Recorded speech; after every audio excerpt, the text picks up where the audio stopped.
Hello everyone, welcome back to the channel. Hope you are doing well and fine, and in today's video I'll be showing you how to Revolut to your bank account.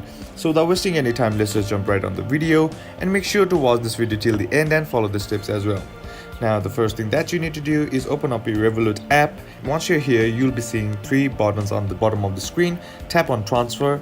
Once you tap on transfer, you'll be seeing these kind of options. Right now on the top you'll be seeing an option that says bank recipient. Simply tap on that, and once you tap on that, you'll be sent to this interface.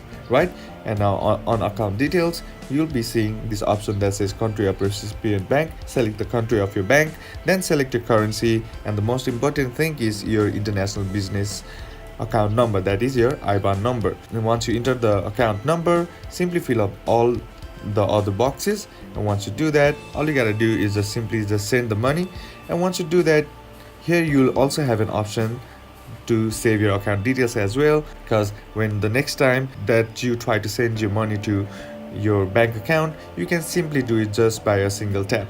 So that's basically how you can Revolut to your bank account. And that's it for today's video, guys. Hope this video was useful to you. Leave a like if you did, comment down below what the next video should be on, consider subbing to the channel. Thank you for watching. Bye bye.